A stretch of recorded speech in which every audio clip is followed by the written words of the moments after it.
Tomboy, written by Suzana Thompson, narrated by Sarah Sampino. Chapter 9. I wasn't sure how I got talked into going shopping with Kayla, the girl who was having the party, and her best friend. How Kyle ended up going with us is beyond me. I was asking him for advice on how to get out of it at lunch, which we were finally eating in the cafeteria, and instead of helping me, he managed to get himself invited to go with us. I was sure that he only wanted to watch my torture. Kayla and Jennifer made me shop for 2 hours before we finally agreed on acceptable clothes.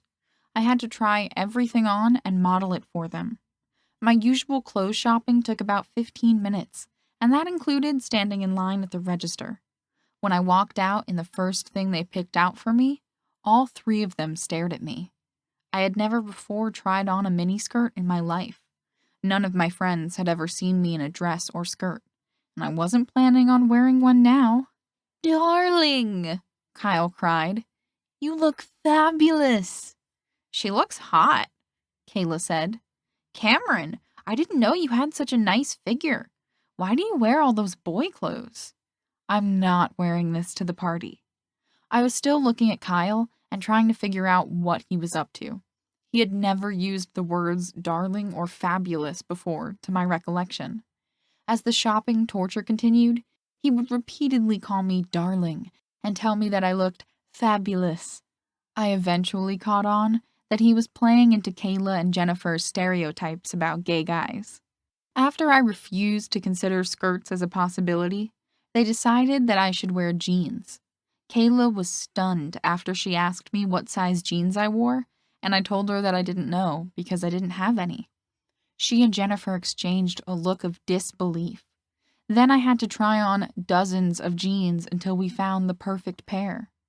"They're too tight," I complained. "No, they're not. You're just used to wearing baggy clothes," Kayla said. "Darling, you look fabulous." I shot Kyle a murderous look. By this time, I was tired and annoyed, and I regretted ever agreeing to go to this stupid party. Kayla and Jennifer picked out some girly top for me to wear with the jeans. I barely glanced at it because I just wanted to be done shopping. "Now for the makeup," Kayla said. "I'm guessing you don't have any?"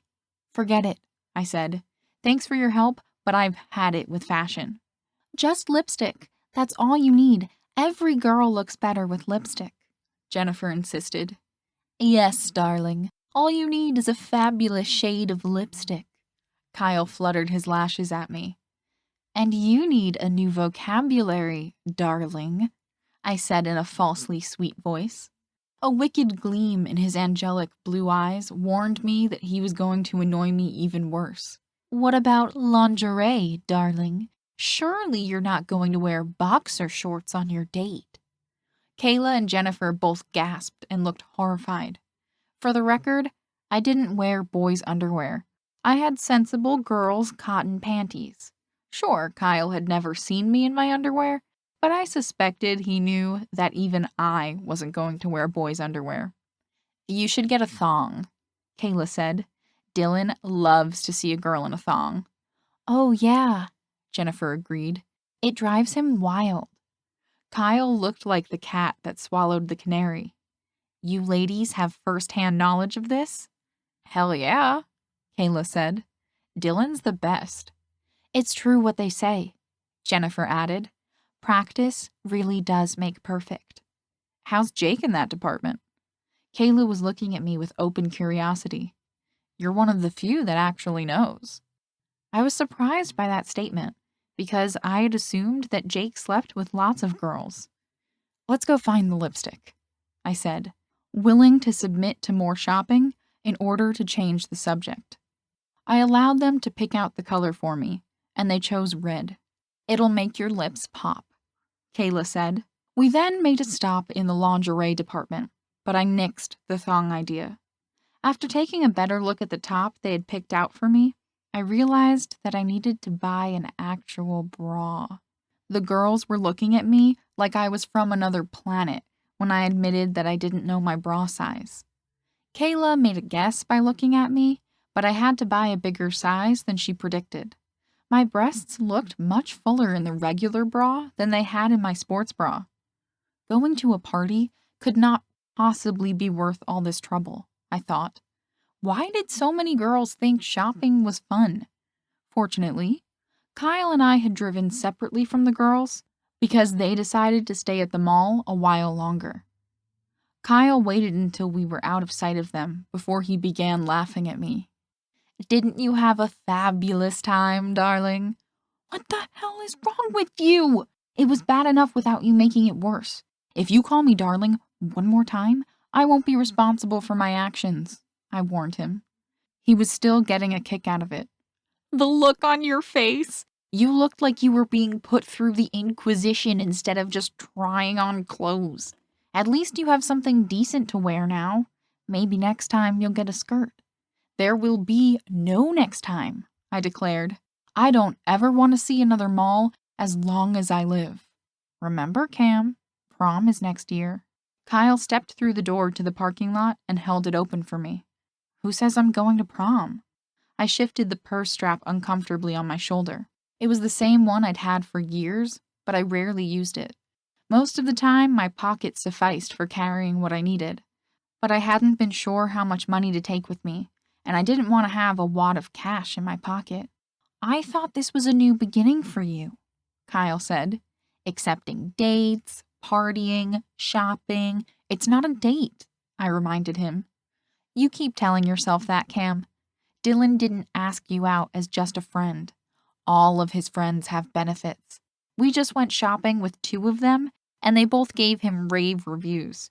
You should have taken their advice and gotten a thong." "It's not like he'll ever see it anyway. I'm not going to have sex with him." "I don't know," Kyle said, and he actually sounded like he didn't know. "I hear he's very persuasive." "He's not going to persuade me," I said confidently. "He already persuaded you to go on a date with him," Kyle countered, ignoring my insistence that it wasn't a date. The party was on Saturday evening, and it happened to be a night that Mom was working overtime. Connor was thrilled that I was going out, so I suspected that he would take full advantage of having the house to himself. Jake hadn't been over at all since the night of the dance. I had gotten so used to him being around that I felt his absence. We saw each other at school, and he said hi to me, but that was all. Kyle came over on Saturday to make sure that I actually wore the new clothes I had bought. I acted affronted that he didn't trust me, even though I had been planning on wearing something comfortable. He insisted that I also put on the lipstick and leave my hair down. "Where have you been hiding those?" He sounded mystified as he looked at my chest. It was a combination of a bra that didn't flatten my bust and a shirt that wasn't 2 sizes too big. I barely recognized myself in the mirror as I stared at my reflection. The red top was a vivid color that I wasn't used to wearing. Most of my clothes were blue, white, or black. "I take it back. You don't need the thong," Kyle joked. Connor stopped in his tracks and stared at me when he saw me. "Cam? Is that you?" "Very funny," I said. "No, seriously. You look great. Wow, what a difference." "What is that supposed to mean?" I said, taking offense. "Have fun at the party. I have to go pick up Jen." He made his escape out the front door. "It means that you look fabulous, darling." Kyle made a run for the living room as I lunged at him.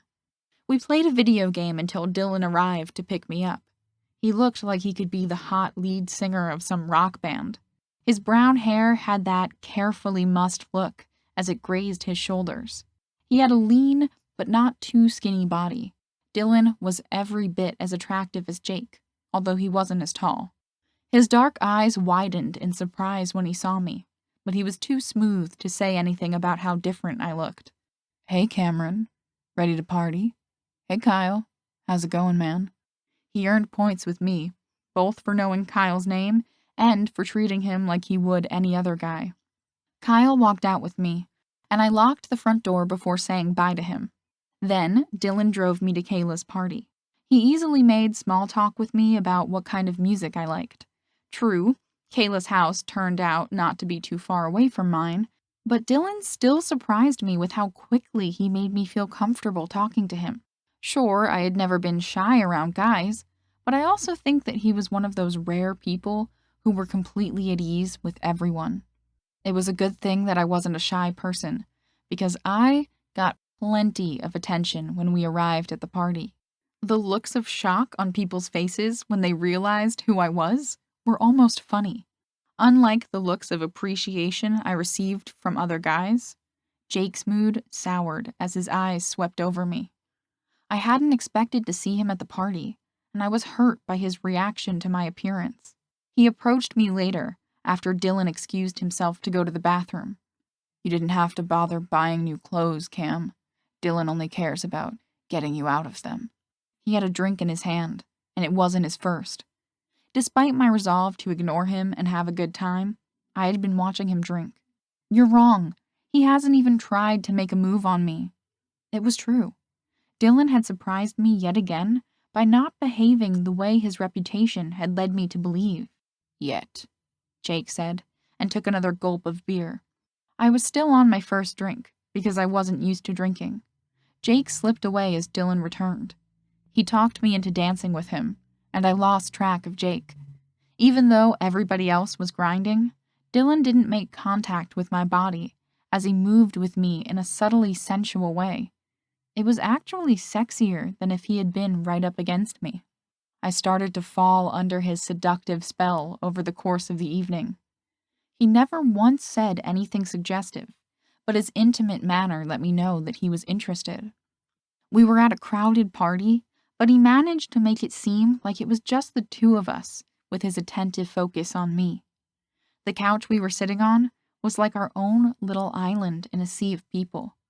When he casually leaned in to kiss me, I didn't pull away.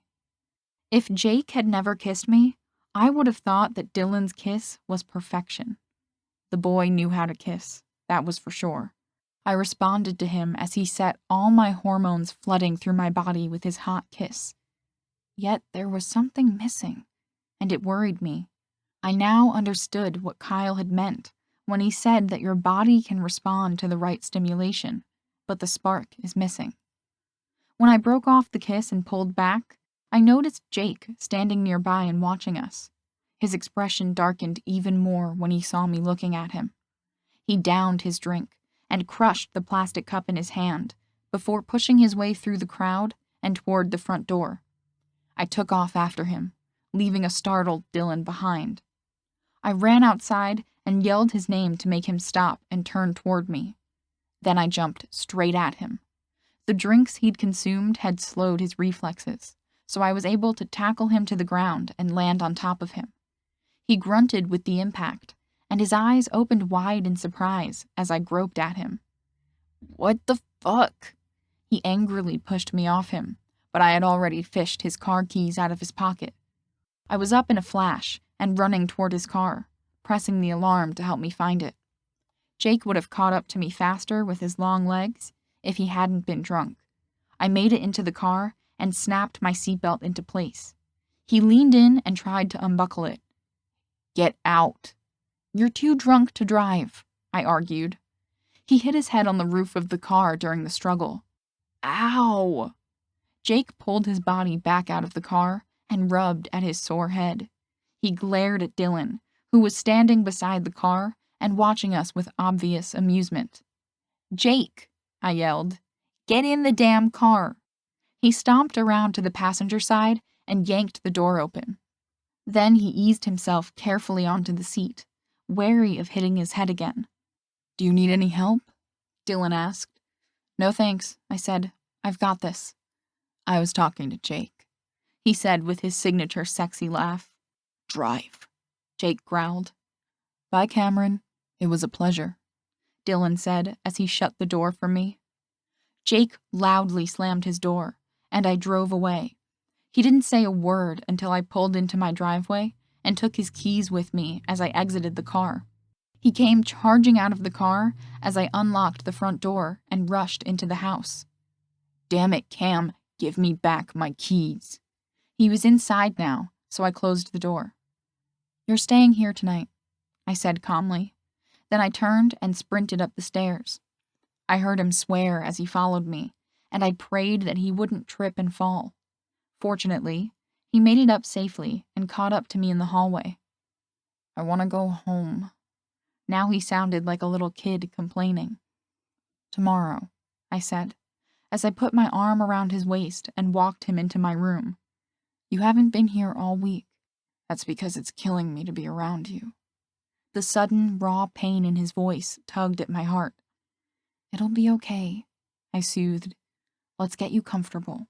I took a steadying breath and undid the button on his jeans before sliding the zipper down. I heard him inhale sharply, but I tried to remain brisk and efficient as I removed his jeans.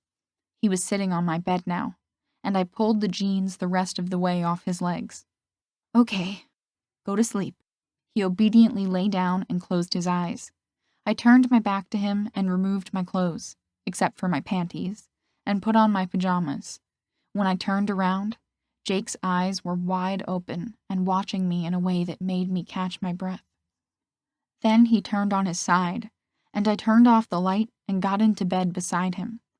Everything was silent, except for our soft breathing. Eventually, I began to drift slowly toward sleep. I love you, Cam, Jake murmured. My eyes flew open in the darkness, but he didn't speak again. Within minutes, his steady, even breathing revealed that he was asleep. Slumber eluded me for a long time after I was filled with a strange elation.